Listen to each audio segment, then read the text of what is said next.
By the way, in that Miller deal, Twan was actually recycled in that trade. And Brian Cardinal. Walker. Yeah. Who do you have at That's 5? actually my pick. Brian Cardinal, the custodian, a.k.a. the janitor, a.k.a. Citizen Payne. Brian Cardinal out of Purdue. Are you being serious right now? All right. So we've been redrafting. So we've done 96, 97, 98, 99. So the Nets had the first pick in 2000. They took Kenyon Martin in Cincinnati. Do you want the first pick or the second pick? What do you want? You want to go 1 or 2? I'll go 1. All right. So will Kenyon Martin go first again in our redraftables? Yes or no? Okay. There is a case against him analytically here. If you want to go VORP, he's behind guys. If you want to go win shares, that kind of stuff. There's a couple people behind him. He was older coming in, and I would say, as much as I've always had this thought, if you're going to be really, really good, maybe not just the great tier, but below that at really, really good, you're probably going to figure it out no matter what the fit. But Martin and Richard Jefferson going to play with Jason Kidd is the best thing that could have ever happened to him. It really was.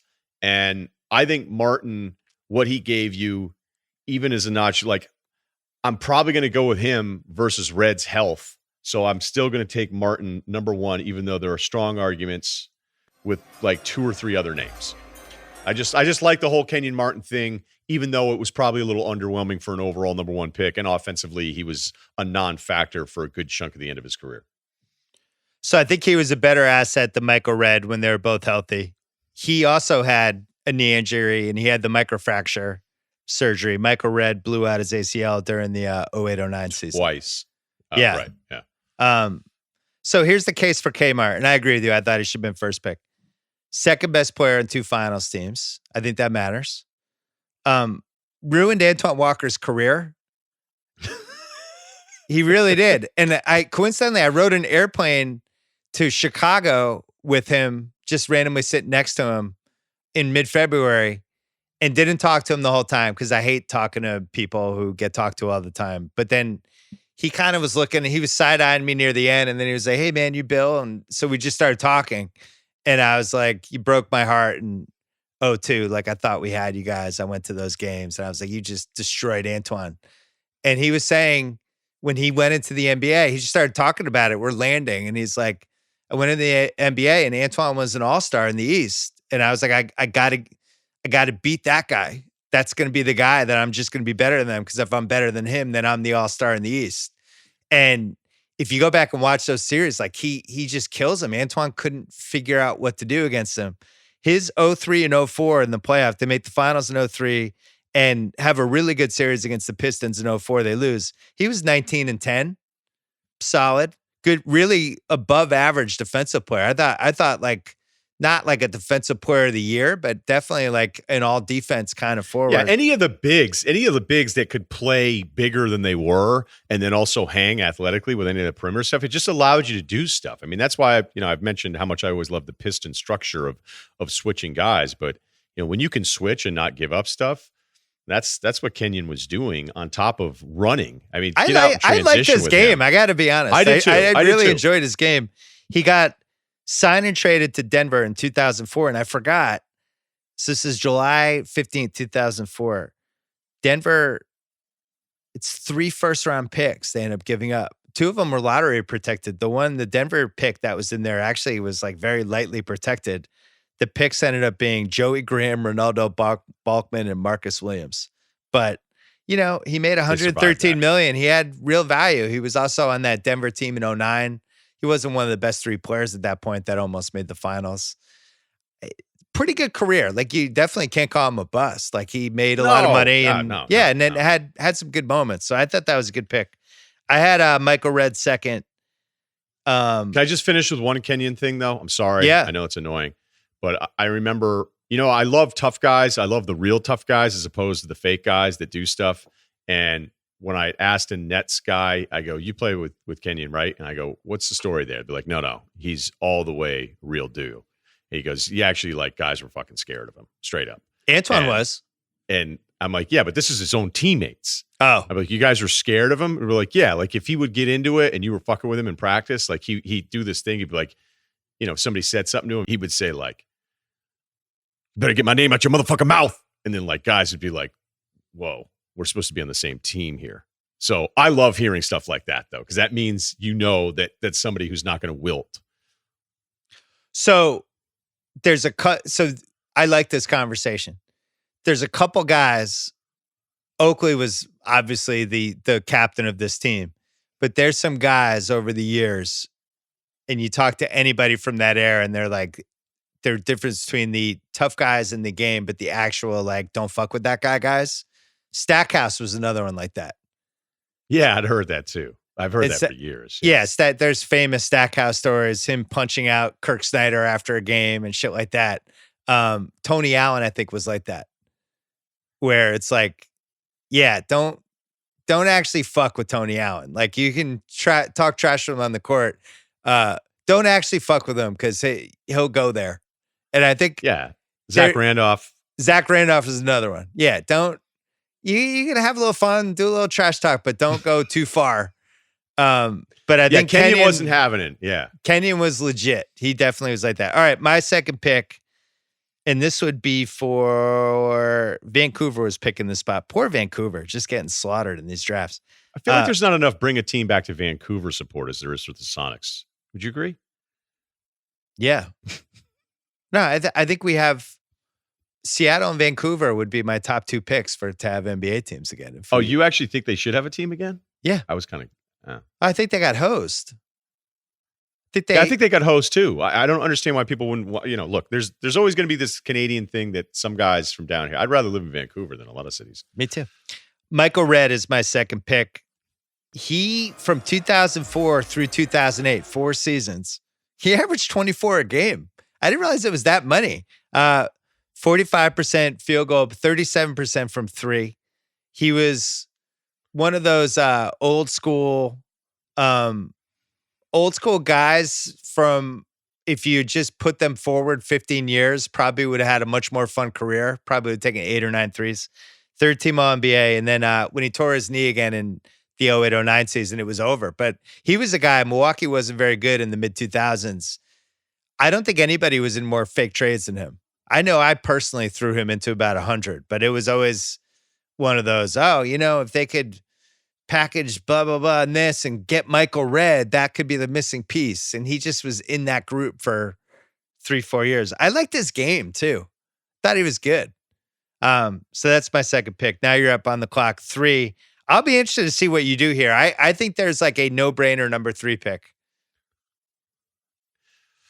I don't know if Redd blew out his ACL and MCL in the same left knee twice. Yeah. And you're right. Like he has that stretch where you go, man, he went off. And then when it was over, it was absolutely over. But he'd signed that, you got a 6-year extension back then. And that was the first year where LeBron, I was going back and looking at the 2005 free agency stuff. And after free agency, they got Larry Hughes and Donyell Marshall when they wanted Redd, they wanted Joe Johnson. I don't know. He was talking about trying to recruit Bosch out of there, which was going to be way too early unless they were going to try to tell him to force a trade and bully him. But yeah, people thought Michael Redd was going to go there because he went to Ohio State. People thought Redd. Yeah, that's right. They thought he was going to go there. But remember, like the raises were bigger incrementally year to year than they are now. They used to make more of an incentive for you to stay home with the longer deal and the better raises. And Redd was like, look, I'm going to stay here. But that team, you're right. Like they had 42 wins.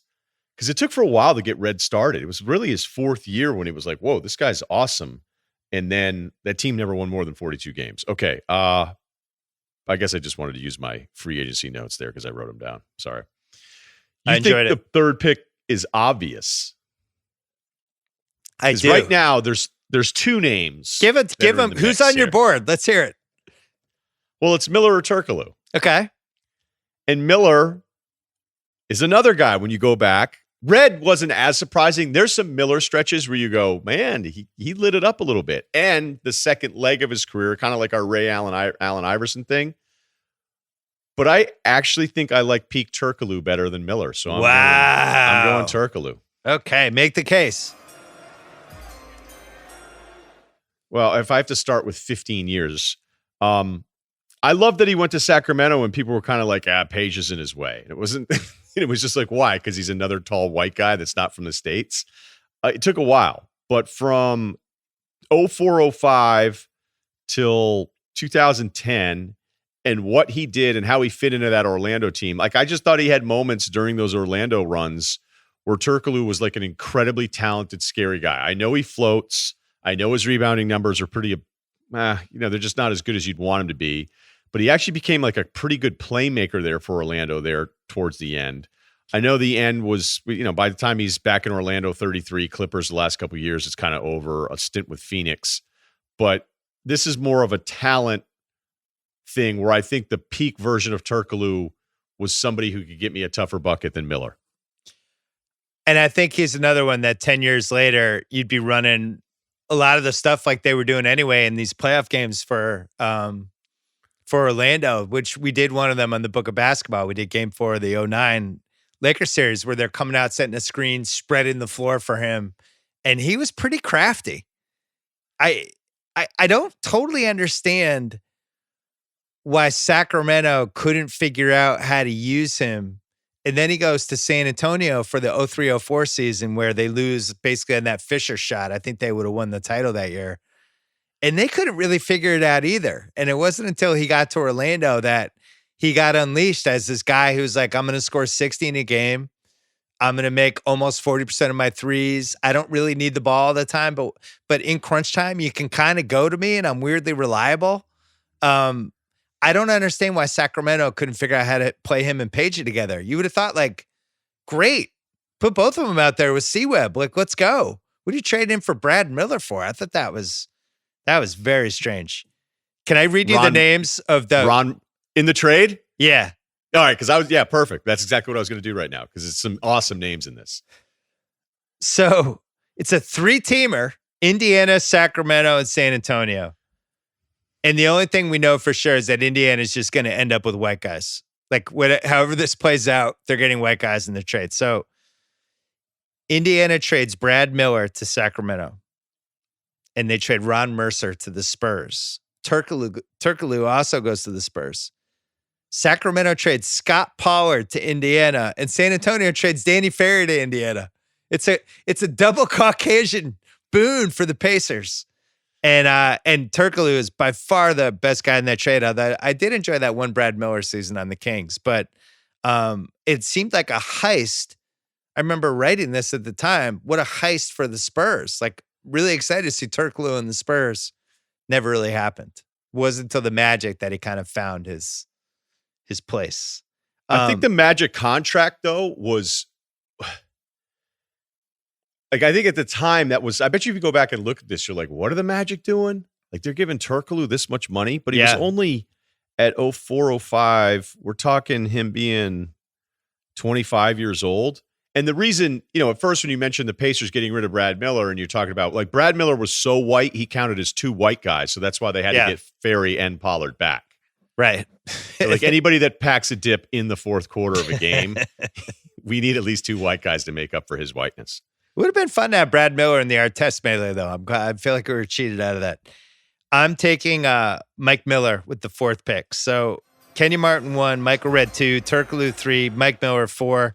Mike Miller 3rd on my board. I couldn't be happier right now. 41% 3-point shooter. Career.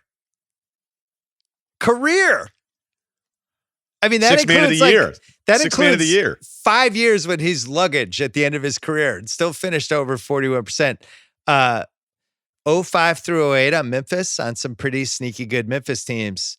15-5-5, 48-42, 78% splits, 42% from 3 that whole stretch, playing a lot of minutes. Game 5, 2012 finals, 7 for 8 from 3, 23 points. You mentioned how Battier had that huge Game 7 in 2013. Miller did the same thing in Game 5, and that was one of those series that it was a 4-1 finals. The consensus now is that, Miami won in 5. They had it the whole way. Those first 4 games all came down to like 1 or 2 plays. And even in Game 5, I didn't feel like that series was done. Miller came out, shot the lights out. Had that not happened, they would have gone back to OKC for Game 6 and 7. So it wasn't a must win. I think every finals game is a must win, but there's a scenario where, Durant gets hot in that game 5 and maybe it goes back to OKC. Now the crowd's going nuts. Who knows? LeBron hadn't won a title yet. There's different variables. Miller shut it all down. He was awesome in that game. The jump shot I was the most jealous of. Just personally, like if you could have bought somebody's jump shot on eBay, I think I would have taken Mike Miller. Who would you have taken? Ray. Yeah, so Ray's the other choice there. I really like Mike Miller's jump shot. But Miller's a good pick. And was it close for you on Turkoglu or Miller, or were you like adamant? Because I was split going into it. I always liked him, and I just thought he was in weird situations for most of his career that if you kind of just did his career 10 times, I think there's these universes where, there's times when it could have been awesome for him. You look at all the teams that could have drafted him in this draft where it goes New Jersey, Vancouver, Clippers, Chicago, Orlando, Atlanta, Chicago again, Cleveland. I mean, all those teams sucked for years. Any situation he was going to was going to be a bad situation. It's a shame that he couldn't have just gone to a team that was good, but for 1 year ended up in the lottery, where he was like just playing with good players all the time. Because I always thought he had a really nice feel for the game. I got to read you some Mike Miller trade trivia. So he was the last piece of the Chris Webber, Penny Hardaway trade from 1993. He was the last first-round pick. I couldn't believe that when I looked that up today. I was like, that pick carried over from 1993. He was traded in 2003 with a first-round pick for Drew Gooden, which is a trade that just seems abysmal now. I can't believe you would have thought Drew Gooden had a first for Mike Miller. No, it's the other way. Then he was in that crazy K-Love, OJ Mayo, Chris Wallace fiasco where Chris Wallace, what did he have? The 5th pick? Yeah. And I forget what it is. No, it was 4. Did he have 4 and he went down to 5? Yeah. He flips picks so he can end up with OJ Mayo and gives Minnesota Kevin Love and Mike Miller. Both of them. So somehow Chris Wallace goes with the 2 best guys in the trade. Still trying to figure that out. And then a year later, he's traded with Randy Foye in Joe House's least favorite Wizards Bullets trade of all time. Randy Foye and Mike Miller for the number 5 pick in 2009, which could have been Steph Curry or Ricky Rubio, except Washington didn't have it. Khan ends up getting it and then somehow whiffs and takes Johnny Flynn. And there you go. 4 trades where the other team probably has the fans have their feelings hurt. I really enjoyed Mike Miller's game. I can't believe he's a top 4 pick in a redraft, but there we are. Who do you have for 5? By the way, in that Miller deal, Twan was actually recycled in that trade. And Brian Cardinal. Walker. Yeah. Who do you have at 5? That's actually my pick. Brian Cardinal, the custodian, a.k.a. the janitor, a.k.a. Citizen Payne. Brian Cardinal out of Purdue. Are you being serious right now? No, I just wanted people to freak out about the Nash Iverson thing. No. All right. So this is where it gets a little interesting. But I do think you're going to go Jamal Crawford. I liked him more. I thought he would be different. Like, he was a guy I liked a lot before this. He ended up going 8th. But just the fact that he put up buckets for this long, up until 2 years ago. I mean, he was in the league last year. So, I know he played for a million teams. I'm not saying you're winning any games with him. But he was somebody that just, to give you that much. Look, this also has a lot to do with the other options that are out there. I just think value. Hey, am I getting almost 20 years of shooting from this guy, despite that it's a little isolation heavy? Yeah, whatever. I'll take Jamal Crawford. 3-6 man of the year awards. I had him at 5 as well. I think it's the right pick. He's one of those guys. If he played 74 playoff games, 39% field goal shooter, 31% from 3. The other thing with him, there was this thing like that he was this awesome 3-point shooter, and he just wasn't. He was the master of the 4-point play, which, congratulations, that's great, but that's not helping me win a title. He just wasn't that good of a 3-point shooter. And he was one of those guys that always seemed like the shot was going to go in, but it went in a lot less than I think people remembered.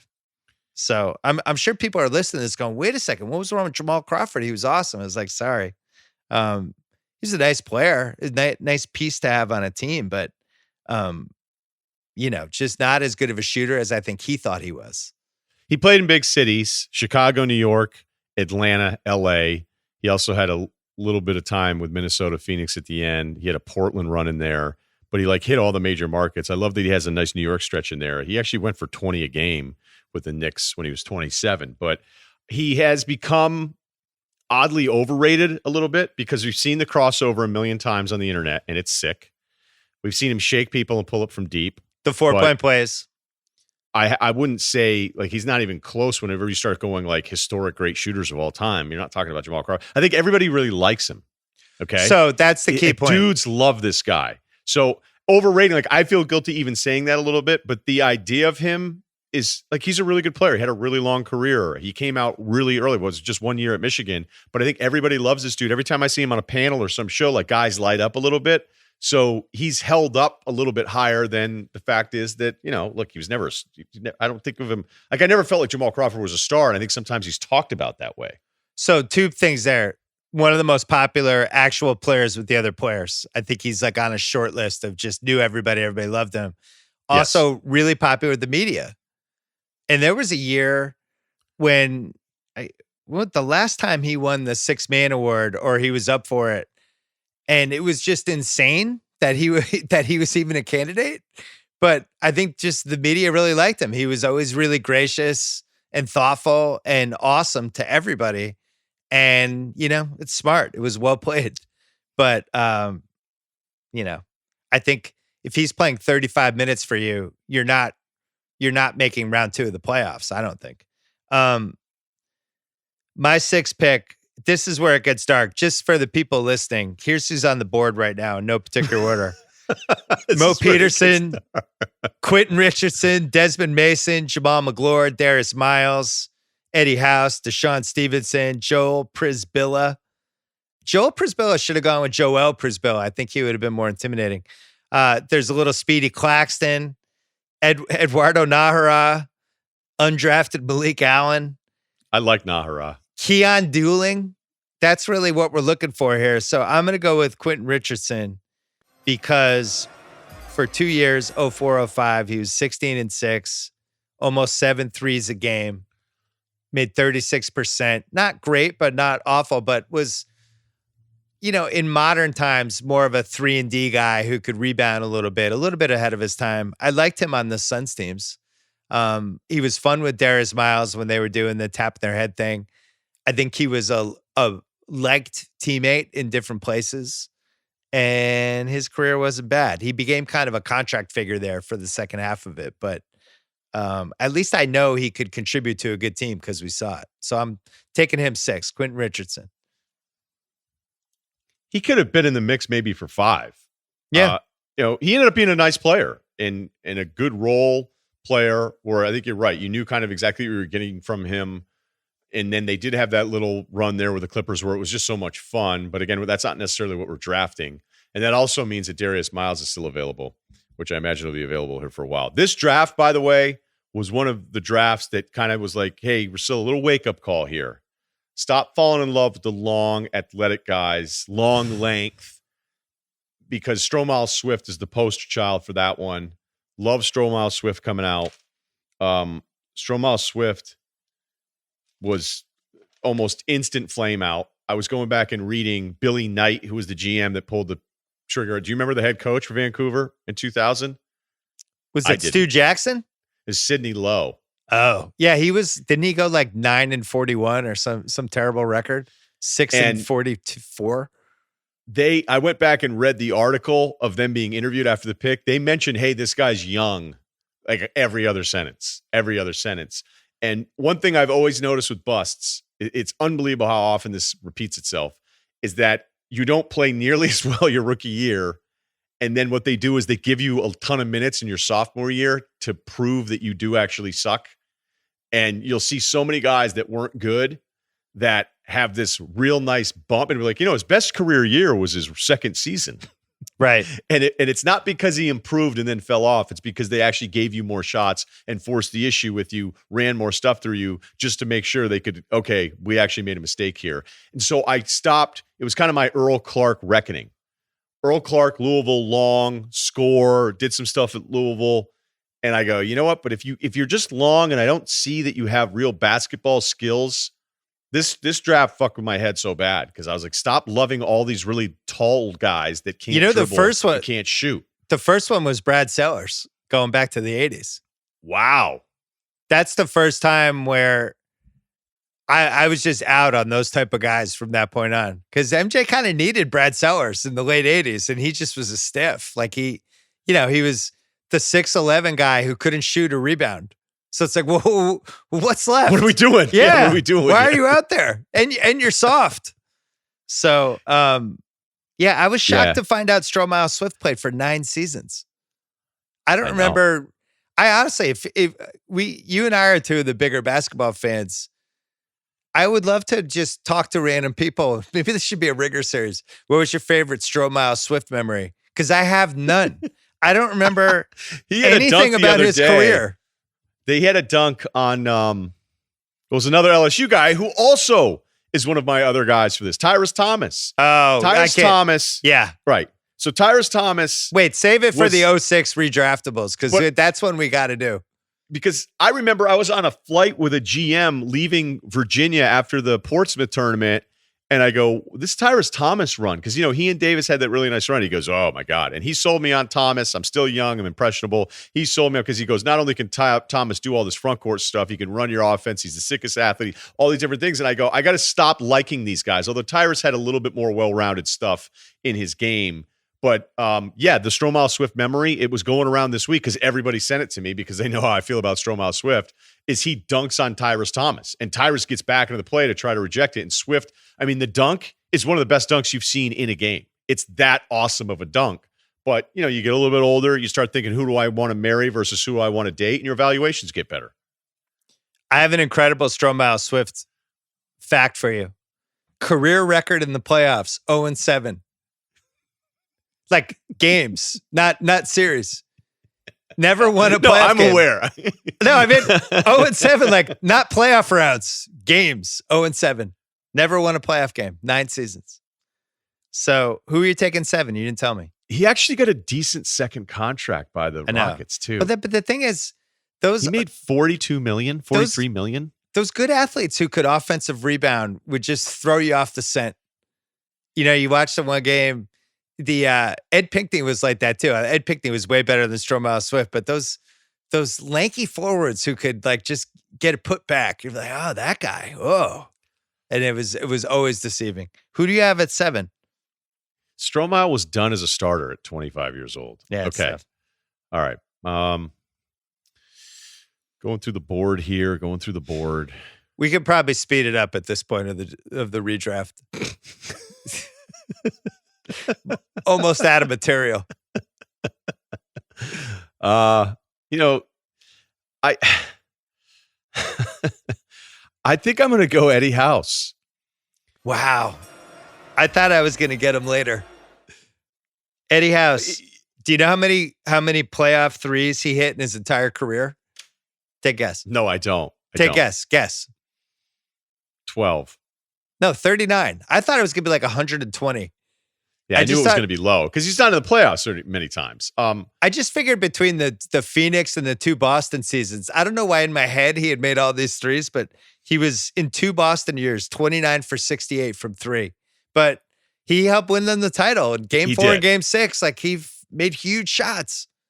This is a massive Celtics playoff, but who am I overvaluing? Like who am I missing on? There's not another draft room behind me that's freaking out, being like, I can't believe they took Eddie House, who one day they found a scattering report on him. And I know I've said this story before, but the scattering report said won't shoot unless he has the basketball. I had him 10th, just so you know, on my board. So it wasn't a reach. That's a big upset on. No, it wasn't a reach. I think it's not a reach. Nothing now is a reach. I thought I'm going to take a good locker room guy. Pretty soon. So that's the case for Eddie House. His awesome locker room guy could actually come in and make a big shot in a game. It's not the wrong pick. I had Desmond Mason 7th, so I'm going to take him at 8th. Like a bunch of the guys in this draft, at his peak was a 15-5. I just want to say he was enough of an asset that he was basically the centerpiece of the Ray Allen trade. Because if you look at that trade, it was Gary Payton, who was an expiring contract, and Desmond Mason for Ray Allen, Ronald Murray, Kevin Ollie, and a 2003 first-round pick. Like the fact that Milwaukee, basically, they gave up their first-round pick and Ray Allen so they could get Gary Payton for 2 months and Desmond Mason. So he had to have had real value back then, unless Ray Allen is the biggest cancer in the world. I didn't realize it, but that's one of the weirder trades. So anyway, I'm taking him. I'm mad that Eddie House is off the board. Who do you have at number 9? The fact that Eddie House could come in and make big playoff shots, that puts him in another class where a lot of these guys didn't even get a chance to do that. So that's why I'm going. I think it's a reach because I actually meant to take this guy before him and then take Eddie House after, but it looks like would have gone. Jamal McGlure should have gone this late. He should have gone in either of the last 2 picks. You said that without any irony at all.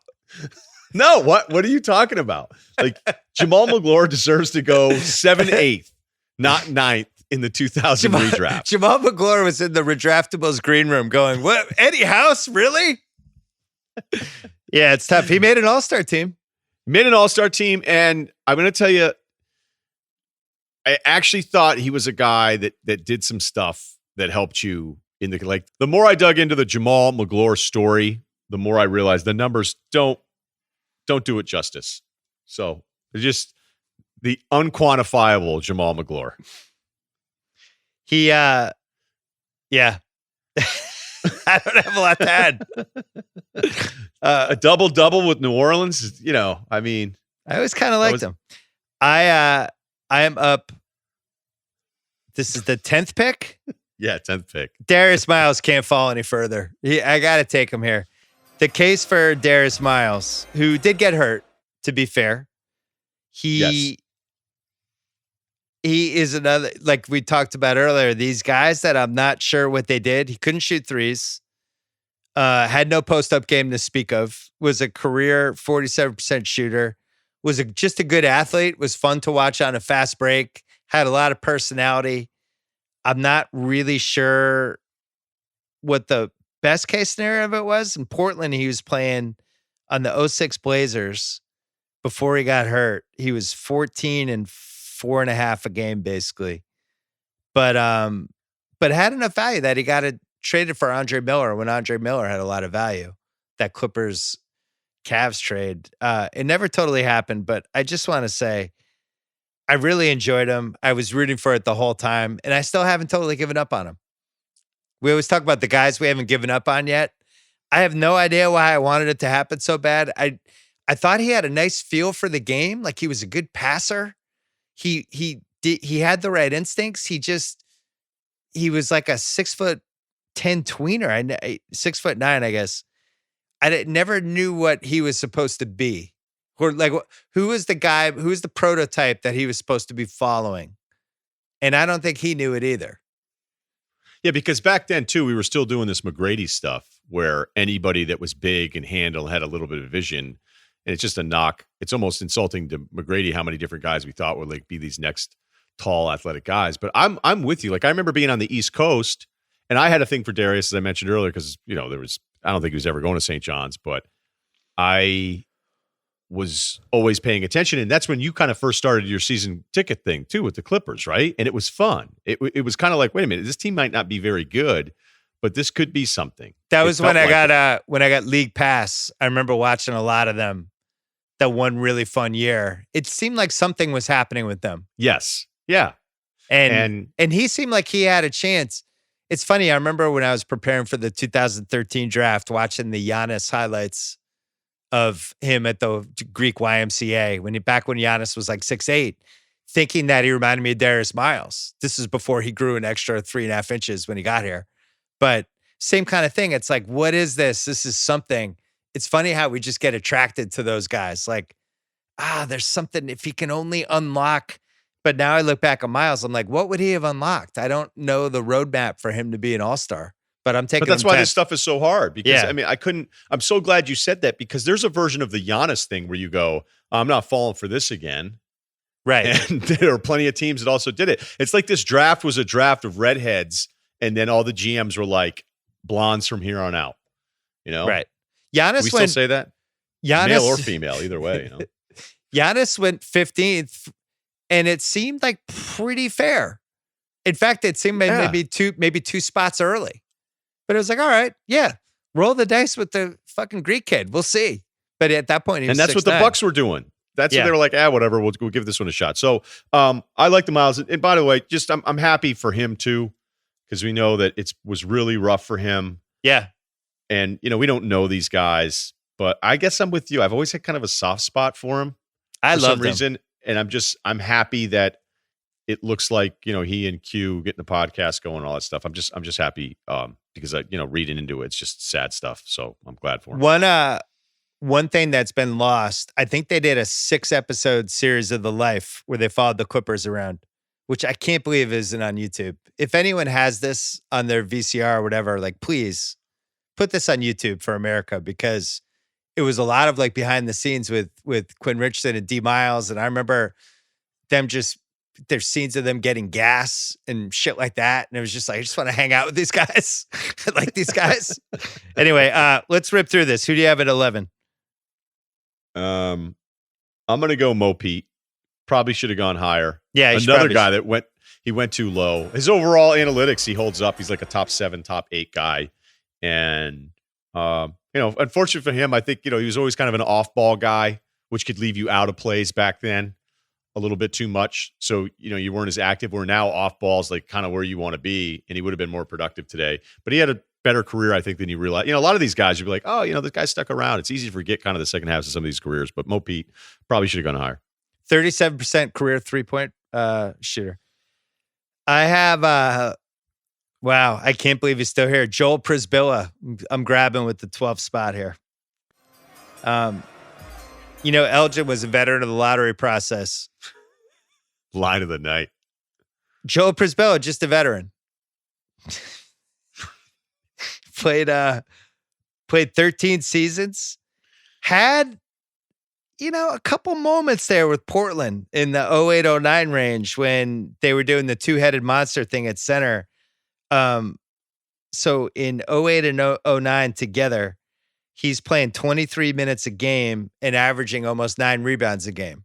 So he's just kind of one of those big white guys who kind of knew how to put his hands up and grab a couple rebounds and could finish a pass in the paint. So I'm getting value there at 12 with Prisbilla. You could do a lot worse than Joel Prisbilla the rest of the way in this draft. He's a veteran. Who do you have 13? Another guy that I whiffed on here, Marcus Fizer. Oh, I was always, no, I'm not taking him. I just wanted to mention Fizer, all Iowa State guys. It's kind of like the Babe Ruth League. You want to check the birth certificate there. But he was only 22 when he came in, but immediately it wasn't going to work. And then everybody's like, why are they taking him with Brand? And what I did love about the Bulls, remember Jerry Krause's famous line after they broke everything up in 1998, which really thinking back on it is one of the dumbest things. Like that doesn't get knocked enough for being one of the dumbest thing in the history of modern sports. Then in 98, they said, okay, well, fine. Like we're sick of Phil and MJ and this whole thing. And we don't want to be the Celtics. That was a line. Jerry Krause saying, we don't want to be the Celtics and hang on to these guys and then be irrelevant and then have a forever rebuild. So let's just do this. And they take Fizer. They end up trading Brand to get another pick later on in the Eddie Curry, Tyson Chandler thing. And from 98, when they won their last title and won 60 games, the next 3 years they went 13 and 60. They went 13 and 37, 17 and 65, 15 and 67. They had one second round appearance in the 12 years after that 1998 deal. And they took Fizer, who I liked, but he was just too small for a power forward then, not quick enough and all those things. He had the ACL tear. He had 31 tattoos in March of 2006. That was the full count there. Also a youth minister. Marcus Fizer started in 35 games for his career. He was also turned his life around after he retired. Yeah, youth minister. Yeah. I think he was a pretty sketchy as a teammate, I think he was one of those one of those guys when he played. It was kind of like, stay away from that guy. And not locked in. Yeah. Early on. All right. Then turned his life around. I just want to talk about Pfizer a little bit because that's another whiff. I got whiffs left and right in this one. I think I even like Keon dueling a little bit more. Dueling might be the call here. I'm going to go Keon dueling. Okay. It's fair.